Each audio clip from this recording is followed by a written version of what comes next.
प्रभु की शरण ले लेना जीवन का एकमात्र कर्तव्य कर्म है।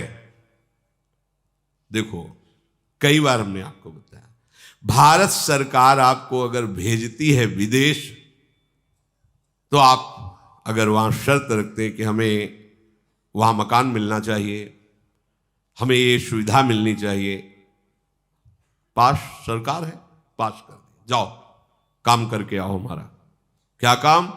तुम हमारे स्वरूप को पहचान करके या अपने स्वरूप को पहचान करके जीवन मुक्त हो जाओ, जाओ मृत्यु लोक में। क्या चाहिए? दुल्हन चाहिए, लड़का बच्चा चाहिए, मकान चाहिए, सब व्यवस्था चाहिए, ठीक, जाओ, दिया।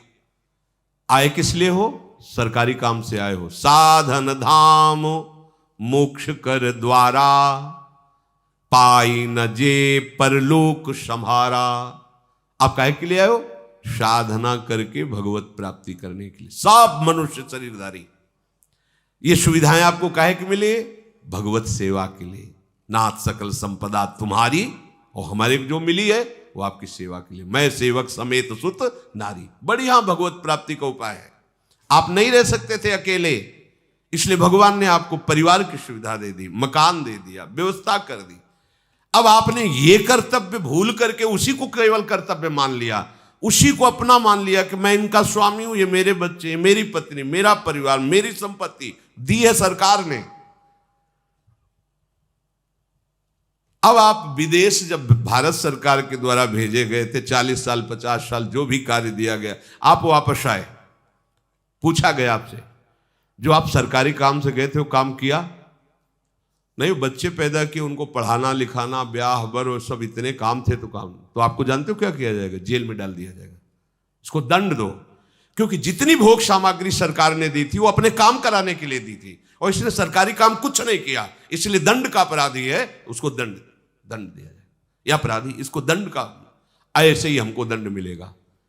साधन धाम मोक्ष कर द्वारा, पाए न जे परलोक सम, सो परत्र दुख पावई। परिणाम सिर धुनि धुनि पछताए, काल ही कर्म ईश्वर मिथ्या दोष लगाए। क्यों? क्योंकि जेव ही तुम्हारा मृत्यु का समय आएगा, हर सरकारी सुविधा छीन ली जाएगी, तुम्हारा शरीर छीन लिया जाएगा, शरीर संबंधी छीन लिए जाएंगे, जितनी धन संपत्ति यश नाम सब हटा दिया जाएगा। अब बचे आप अकेले। कहां गए? सरकार के सामने। जिस काम के लिए भेजा गया था गए, वो काम किया नहीं। अब आपके पास कुछ है नहीं, क्योंकि सब सरकारी छीन गया। अब चलो सजा के अधिकारी तुम बनो, सजा भोगो, क्योंकि जिस काम के लिए गए थे वो तुमने काम बिल्कुल ठीक समझो। ऐसे ही हमें भगवान ने भेजा है, हर सुविधा हमें मिली है भगवत आराधना के लिए, भजन के लिए। प्रहलाद जी कह रहे इस मनुष्य जन्म में भगवान श्री हरि की शरण ले लेना ही परम कर्तव्य है। सावै पुंसाम परो धर्मो यतो भक्ति अधोक्षजे। परम धर्म क्या है? अच्युत भगवान श्री कृष्ण के चरणारविंद की अविरल भक्ति, अबाध भक्ति। अब आपको समझ में नहीं आ रहा? दुनिया में लाखों का मेला जुड़ा, हंसा जब जब उड़ा तो अकेला उड़ा। अकेले जाओगे, केवल अकेले, न हाथ होंगे न पैर होंगे तुम्हारे साथ, औरों की तो बात जाने दो। प्यारे, जिस काम के लिए आए उसको मत भूलो। आप आए हो मोक्ष प्राप्त करने के लिए, भगवत प्राप्ति के लिए। भजन करते हुए सारे व्यवहार कार्य करो, कोई मना नहीं। भगवान ने ही तुम्हें सुविधा दी है, उन भोगों को भोगो तुम, हम मना नहीं कर रहे। जो धर्म के अनुसार भोगना चाहिए, जो भगवान ने तुम्हें प्रसाद रूप से दिया है, पर अधर्म मत करो। अधर्म करोगे तो जिस कार्य के लिए आए उस कार्य को जान ही नहीं पाओगे। वो कार्य है भगवत प्राप्ति। और भगवान तुम्हारे अपने हैं। प्रहलाद जी कहे यदेश सर्वभूतानां प्रियात्मेश्वर सुहृद। नहीं जान पा रहे हो आप, आपको भगवान बहुत प्यार करते हैं। सही बात, जब पहले निकले थे तो ऐसा लगता था कि भगवान और हम, अब भजन करके हम मोक्ष प्राप्त करेंगे, भगवत प्राप्ति करेंगे। जब आगे बढ़े, मध्यकाल आया, तो ऐसा लगने लगा कि भगवान और हम दो तो है ही नहीं ना, ये तो भ्रम है।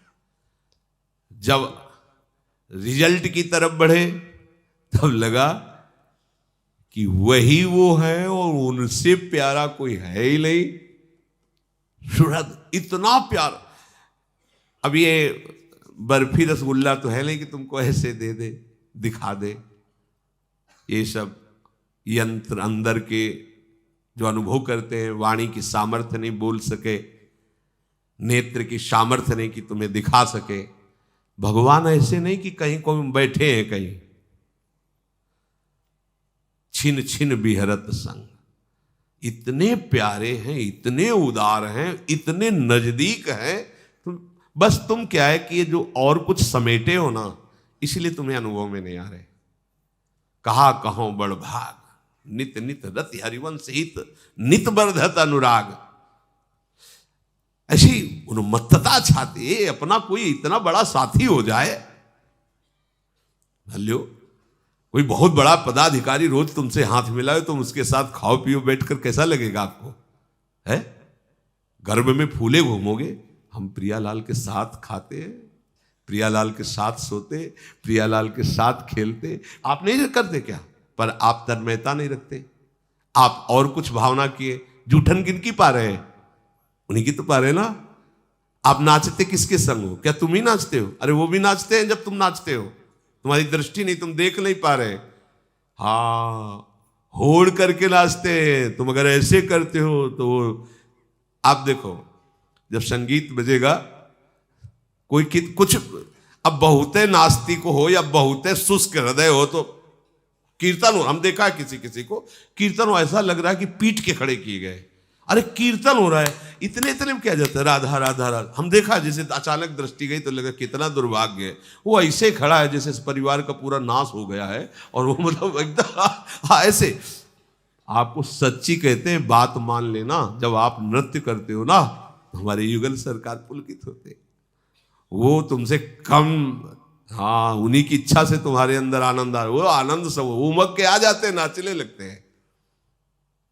वो दृष्टि आएगी, हरिवंश कृपा से आएगी, नाम से आएगी। इतने प्यारे हैं, तुम्हें कैसे बताएं वो वाणी का। जब कभी कोई बात आती है, जरा सा हम परेशान होते हैं ना, जरा सा परेशान होते हैं, तो जैसे बच्चा अपना परेशान हो तो माँ कैसे दुलार करती है, तुम्हें पता है? बैठाल के अपने हाथ फेरती है, दुलार करती।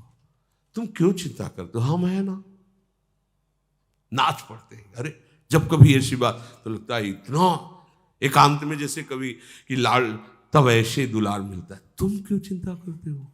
मैं हूं ना। एकदम मस्ती आ जाती हो, नाच पड़ते हैं। या कितने कृपालु लाडली लाल। हम आपको कैसे बताएं? इस मनुष्य जन्म का एकमात्र परम कर्तव्य भगवान की शरण हो जाना। कहां है भगवान? ऐसे दोस्त हैं तो मैं फिर वही बस लड़खड़ा जाते कि अब कैसे बताएं। कल शाम की बात कर, नहा के स्नान करके और बैठे, जरा जैसे बच्चे कभी है तो कभी चर्चा ऐसे शरणागति की जरा सी बात आई, जरा सा ऐसे बस वो, अब वाणी की सामर्थ्य तो तुम्हें बताए। वो इतने नजदीक है, इतने प्यार करने वाले, एक सेकंड बर्दाश्त नहीं कर पाते, एक सेकंड बर्दाश्त नहीं कर पाते चिंतित होना। एक सेकंड, अगर एक सेकंड जरा, तो एक सेकंड में मुमकिन, फिर तभी तो निहाल हो जाते हैं। और आपको गुप्त बताए, हमारे बाप है महादेव, जब हम कभी किसी विशेष चिंता में होते हैं, किसी ऐसा कुछ लगा, जब ऐसा होता है तो इधर, और जब कोई विशेष कि किसी ने ऐसा प्रतिकूल व्यवहार की ठान ली है कि ऐसा ऐसा चिंतन कर, जहां थोड़ा, तो उसी समय हम देखते हैं उनको फटकारे जटा झूठ और सामने वो ऐसे प्यार करते हैं जैसे अपने लाडले बच्चे को प्यार किया जाए। ये आराध्य देव ऐसे आराध्य देव नहीं कि हमारी उपासना बदल गई तो उन्होंने ही तो भेजा ना। वो एक एक क्षण, कई बार आपको बताया कि ऐसे वो प्यार करते हैं महादेव, जरा सी भी कोई ज्ञान समुद्र, बल समुद्र और विनाशकार की इन्हीं के हाथ में डोर है। पूरी सृष्टि का विनाश करने की सेवा महाराज को है, पालन करने की भगवान विष्णु को है, और रचने की ब्रह्मा जी को है। और हमारे महाराज तो खेलते रहते हैं, ये सब कार्य इधर होता रहता है। कभी इष्ट छोड़ता नहीं। यहां सब कहीं हम कभी जब से राधा वल्लभी चुल्लू जल नहीं चढ़ाया होगा महादेव जी को कि आज भाई शिवरात्रि है गुपचुप, क्योंकि वो 20 वर्ष हमारे प्राणाराध्य रहे कि भाई एक बूंद जय हो महादेव, कभी नहीं। पर वो आज तक जब से स्वीकार किया है आज तक उनकी कृपा बढ़ती ही जा रही है। कोई ऐसा ही हफ्ता जाता होगा कि विश्वनाथ जी का बिल्व पत्र और जलो, ये तो बाहरी बात, उनकी कृपा छाए रहते। एकमात्र शरण लेके, ये हम महिमा बता रहे इसलिए कि हम तो भूल सकते हैं, वो नहीं भूलते। हम पुकारते भी नहीं कि महाराज, वो महाराज। इसलिए कह रहे सुहृद इतना प्यार करते प्रभु। आत्मेश्वरा, यहीं बैठे हुए हैं हमारे ईश्वर प्रिय, वो बहुत प्यारे, वो बहुत प्यार करते हैं आपको। किसको? आपको। यदेश सर्वभूतानाम, सबको। बस ये स्वीकार आप कर लो।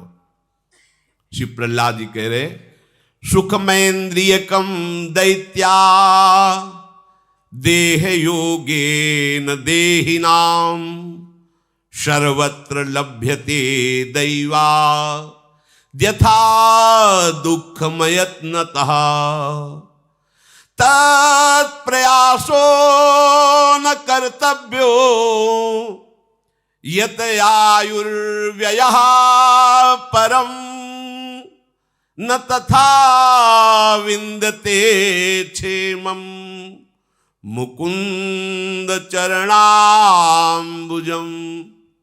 भाइयों, इंद्रियों से जो सुख भोगा जाता है वो चाहे जिस योनि में, वो सबको मिलता है। जैसे जनेन्द्री का सुख है, रसेंद्री का सुख है, ये हर योनि में मिलता है। हर योनि में सब पशु पक्षी कीट पतंगा, सब निद्रा भय आहार मैथुन, ये सब पूरी सृष्टि को प्राप्त है। प्रारब्ध के अनुसार सबको ये भोग मिलते हैं, कम ज्यादा सबको। ये बिना किसी प्रकार के प्रयत्न के तुम्हें भोग प्राप्त होंगे। पूर्व का कर्म है, उसके अनुसार तुम्हें सुख दुख भोग ये सब प्राप्त हो। इनके लिए प्रयास करने की जरूरत नहीं। अब ये संसारी आदमी को कैसे समझ में, हम प्रयास नहीं करें हमारा घर चल जाएगा। देखो, हम आपको सच्ची बताएं, हमारे प्रभु के विधान को तुम लोग नहीं जानते हो। आप जितनी अपने ऊपर जिम्मेवारी लेंगे उतने ही आप परेशान होंगे। वो आपको अनुभव होगा कि अगर मैं ऐसा ना करूं, ऐसा ना करता तो ऐसा ना होता, ऐसा नहीं होगा। और आप अपना भार प्रभु को देके बैठ जाइए, उनके भरोसे, उनके शरणागत होकर उनकी आज्ञा के अनुसार बर्ताव कीजिए, फिर आपको दिखाई देगा मेरे किए कुछ नहीं हो रहा, सब हो रहा है प्रभु के द्वारा। और ऐसा सुंदर होगा कि आप देख लीजिए। पर वो अहंकार है, वो समझ में नहीं, बिना किए कैसे हो सकता है? कैसे हो सकता है? अच्छा कैसे हो सकता है? हम करें नहीं तो ऐसा विचार करो कि ये स्वर्ग लोक तुम्हारा बनाया हुआ नहीं, तप लोक, महालोक, जनलोक, ब्रह्मलोक, इसमें तुम क्या किए? मृत्यु लोक बनाने में तुम्हारा क्या हुआ? अरे उनकी भूमि की बनाए हुए के छापे को ईंट बनाकर थोड़ा गर रहे हो, वो भी तुम्हें बल उन्हीं का मिला है, बुद्धि उन्हीं की मिली। तुम प्रभु के हो, ये स्वीकार करो। तुम्हारा कर्तव्य प्रभु का स्मरण करते हुए व्यवहार बर्ताव करना, ये स्वीकार करो। जो भी दुख सुख भोग है अनमांगे आगे आवेगो, जो पल लागे पल को। जैसे पलक बिना किसी प्रयास के झपकती रहती है, ऐसे ही बिना प्रयास के दुख सुख आते रहते हैं। इनके लिए प्रयास करने की जरूरत नहीं। देखो, तुम इसी बात से समझ लो, प्रहलाद जी समझा रहे मित्रों, तुम इसी बात से समझ लो कि कोई भी नहीं चाहता कि मुझे दुख मिले। सब कोई प्रयास करते हैं सुख का, पर सबको दुख भोगना पड़ता है। दुख के लिए कोई प्रयास किया क्या? सबको दुख। ऐसे ही तुम सुख के लिए प्रयास ना करो, तुम्हें सुख मिलेगा संसारिक। तो प्रयास किसका करें? भजन करने का। भजन करते हुए तुम व्यापार करो, नौकरी करो, बढ़िया मंगल हो जाएगा। भजन कर नहीं रहे और लौकिक सुख के लिए प्रयास कर रहे हो, कभी सुख नहीं मिलेगा, क्योंकि तुम दुखालय में सुख ढूंढ रहे हो। मूर्खता है। भगवान लिखे दुखालयम अशाश्वतम। इसलिए मेरे प्यारे मित्रों, सांसारिक सुख के उद्देश्य से प्रयत्न करने की कोई आवश्यकता नहीं। ये जानते हो क्यों कह रहे? क्योंकि तुम नाम जप इसीलिए नहीं कर पाते हो कि हमारा कर्तव्य है, इसे में करना है, तो तुम पूरी तन्मयता उसमें दे देते हो। नहीं, नाम जप करते हुए कोई भी कार्य करोगे महामंगल में होगा। अगर नाम जप नहीं चल रहा, जैसे 1 घंटे में आपने 1 लाख रुपया कमाया और एक ने 1 घंटे में 10,000 नाम जप किए, अब दोनों का जोड़ करो। 1 लाख रुपए की भोग सामग्री से तुम भोग इंद्रियों के द्वारा करके जी रहे हो केवल, या बैंक में जमा कर दिया तो दिमाग में केवल वो तुम्हारे रहेगा कि 1 करोड़ रुपया जमा कर लिया हमने 1-1 लाख कमा के, और जब मरोगे तो वहीं जमा रहेगा, कोई दूसरा ही भोग करेगा तुम्हारे काम का। अगर भोग भी कर लिया तो शरीर भी छूटेगा, तो भोग क्या साथ रहेगा। लेकिन उसने 1 घंटे में 10,000 नाम जप किए। अब ये चाहे जिस युग में, चाहे जिस कल्प में, चाहे जिस लोक में जाए, ये नाम उसको आदर दिलाएगा और ये नाम उसकी पूजा करवाए। किसी भी लोक में जाए, नाम जप का सम्मान होता है, आदर मिलता है, उसकी संपत्ति कभी नष्ट नहीं हो सकती और इस लोक में उसे संपूर्ण सुखों की प्राप्ति होती। यही हम नहीं कह रहे, आचार्य चरण कह रहे, यही परलोक सकल सुख पावत, मेरी सो भैया कृष्ण गुण संचु। तुम्हें हमारी कसम है, बात मान लो, तुम्हें इस लोक में भरपूर सुख मिलेगा, परलोक में भी परमानंद। तुम कृष्ण का नाम जप करो, कृष्ण के गुणों का गायन करो, क्योंकि ये जो दुख सुख स्वयं मिलने वाला है, इसके लिए तुम परिश्रम करके भगवत विस्मरण करके आयु नष्ट कर रहे हो। ये बहुत बड़ी हानि है, इसकी पूर्ति नहीं हो सकती। जो इसमें उलझ जाता है वो भगवान का भजन कर ही नहीं पाता। देखो आप लोग, ऐसी माया है कि भगवान की याद ही नहीं आने देती। घंटों क्या पूरा जीवन निकल जाता है। हमने विचरण करते समय देखा है, गांव के जैसे 2-4 लोग बैठे होते हो, कोई बहू की बात, कोई बेटे की बात, कोई प्रपंच की बात, कोई राम हरि कृष्ण की चर्चा नहीं करते मिलता कि भगवान का ऐसा स्वभाव, भगवान का ऐसा प्रभाव। ये तो भक्तजन करते हैं। हमारे सिर पर काल सवार है, काल को आना जाना नहीं, कभी भी कुछ भी वो लीला करके हमें नष्ट कर सकता है। इसलिए ये शरीर यद्यपि दुर्लभ है, फिर भी ये क्षण भंगुर है, पता नहीं कब नष्ट हो जाए। तो क्या करें? भजन करके हम अपना काम बना लें। भयानक रोग आ जाए, भयानक विपत्ति आ जाए, तो हम भगवान को न भूलें, ऐसा अभ्यास कर लें। जब कष्ट आता है ना, तो अगर आपका अभ्यास भजन का नहीं तो आप भजन नहीं कर सकते। या अधिक सुख आ जाए ना, तो आप भगवान, तो दोनों हमारे लिए भजन विरोधी बातें हैं, सुख या दुख। ऐसा अभ्यास करो कि अच्छे से अच्छी अनुकूलता आने पर भजन न छूटे और प्रतिकूलता आने पर भजन न छूटे। जो भजन का अभ्यास नहीं करता, तो जब शरीर स्वस्थ रहता है तो भोगों के भोगने में समय जाता है, और जब रोगग्रस्त हो जाता है तो भोगों का चिंतन और रोगों का चिंतन, भयानक कष्टमय जीवन। इसलिए बुद्धिमान पुरुष को चाहिए कि यावत स्वस्थ विदम कलेवरम यावच्च दूरे जरा। जब तक तुम्हारा शरीर स्वस्थ है, बुढ़ापा दूर है, काम बना लो। अपने लोग जानते हो कैसे होते हैं? आग लगने पर कुआं खोदना शुरू करते हैं। आग लगने पर कुआं खोदना शुरू करते हैं। क्या? अब जब दिमाग काम नहीं कर रहा, बुढ़ापा आ गया है, पानी लेके पी नहीं सकते, तब चलते चलो सन्यास ले लेते हैं। किसका सन्यास लोगे? वैसे सन्यासी हो गए हो, किसका सन्यास लोगे? नारी मुई घर संपत्ति नासी, मूड मुड़ाए भय सन्यासी। तो भाव ना हो तो भी हो गए सन्यासी, अब क्या है? वास्तविक बात है, जब तुम्हारी इंद्रियां स्वस्थ हैं तब तुम धर्म पूर्वक चलते हुए भजन करो। नहीं, जब रोगग्रस्त बुढ़ापाग्रस्त हो जाओगे, ये सब केवल, फिर वो केवल बाहरी वेशभूषा होती, भजन नहीं होता। हमने देखा है जो गृहस्थी से सन्यासी हुए, वो कोई बहुत है जो पहला अभ्यास किए रहा वही, नहीं तो जहां बैठे तो वही बातें संसार की होती है। देखा है, हमने देखा है। इसलिए ये होगा आग लगने पर कुआं खोदना, कि जब सब काम निपट जाएंगे तब भजन करेंगे। तो तुम निपट जाओगे, आग लगी, अब कुआं खोदने से क्या होगा? वो तो जब तक तुम इधर प्रयास कर रहे हो भस्म कर देगा। अब तो आग लग गई। बुद्धिमान पुरुष वही कि आग लग ना जाए इसके लिए पहले से हम कुआं खोद के तैयार रखें। हमारा जीवन नष्ट ना हो जाए इसके लिए हम भगवत भजन करके पर तैयार रहे। मरने के लिए हमारी तैयारी क्या है? जीने के लिए तो सब तैयारी कर रहे हो, पर जियोगे कहां? मरना तो पड़ेगा, मृत्यु लोक में हो, तो मरने की तैयारी कौन कर रहा है? कोई तैयार हो रहा है मरने के लिए? हमने तो मरने की तैयारी कर ली, क्या एक क्षण भी भगवान का विस्मरण न हो, यह है मरने की तैयारी।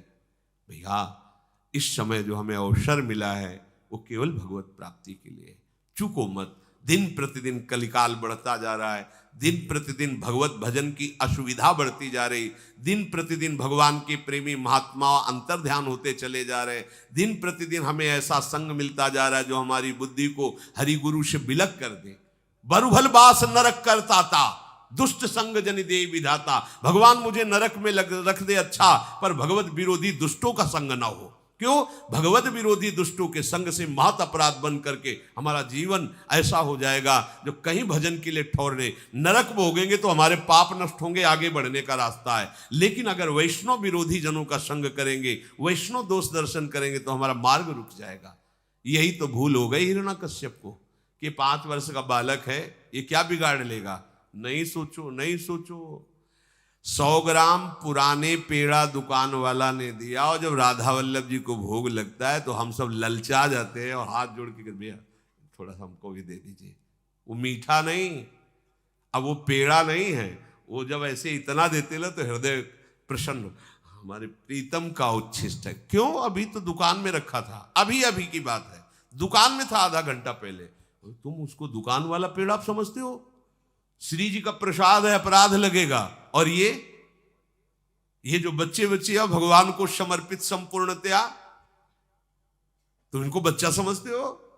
100 ग्राम जड़ पेड़ा, जड़ पदार्थ प्रभु को समर्पित हो गया तो प्रसाद हो गया।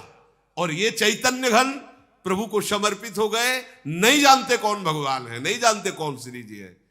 कृपा की हवा आई और हम भी बराग लेंगे, हम भी भजन करेंगे। आज के बच्चों का उत्साह क्या होता है? हम भी संसार के वो सब कार्य करेंगे, वो दृश्य देखेंगे जो और लोग देखते हैं। और ये भाग्यवान, हम भी वैराग्य लेंगे, हम भी मूड मुड़ाकर रज लगाकर भजन करें। इतने से ही भगवान प्रसन्न हो जाते हैं। वो देख रहे हैं ना, मेरी तरफ चल। इनको या कोई भी जीव उनकी अवस्था पर मत जाओ। 16 वर्ष के सुखदेव जी, सहस्त्रों वर्ष के बड़े बड़े ब्रह्म ऋषि सब खड़े हो गए श्री कृष्ण अनुराग में छके हुए। ये समर आज शालिग्राम की श्री विग्रह को विराजमान करो, यह 10,000 वर्ष पहले का कोई अंतर होगा क्या? कि ये तो आज विराजमान है, कोई खास बात नहीं। आज विराजमान, आज कंठी बंदी, आज प्रभु का शरणागत हो, हमारा पूजनीय हो गया। प्रभु का शरणागत जन हमारे कहां भाव हैं? कैसे भाव से हम विचर रहे हैं? सावधान, ये मनुष्य जीवन केवल भगवत प्राप्ति के लिए, परम कल्याण के लिए है। हमारा जीवन जैसे जाएगा अंत में वही चिंतन होगा, वही हमारी गति बनेगी। ये ध्यान में रखते हुए हर समय हम अपना जीवन भगवत परायण तद्भाव भाविता, भगवान के भाव से ही भावित रहे। परम मंगल शेष चर्चा के श्री राधा।